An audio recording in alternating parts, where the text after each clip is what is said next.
Se noi vogliamo che questi impianti abbiano successo, e lo devono avere perché è uno degli elementi di sostenibilità e di autonomia energetica della nostra regione, noi dobbiamo dire esattamente dove e come. La costante richiesta di energia fa crescere gli impianti per la produzione di biogas e biometano in Veneto.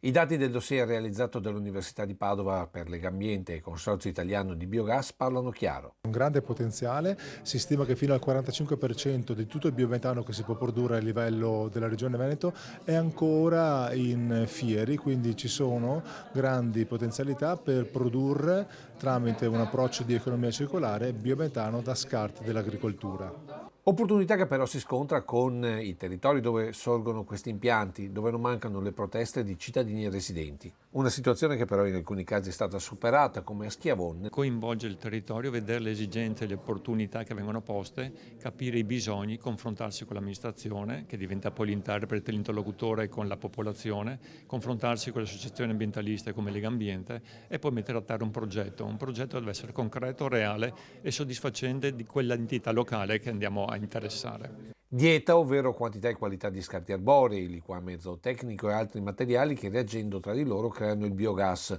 in un equilibrio tra volumi da trattare, localizzazione e dimensione dell'impianto. Valutazioni che in alcuni casi non sono state tenute in considerazione, creando conflitti come Piombino Dese e che ora la Regione punta a superare con una legge apposita. Per quanto riguarda il come, lo stiamo già facendo con il piano energetico, sul dove ci sarà una legge regionale che metterà a terra il decreto ministeriale delle aree idonee.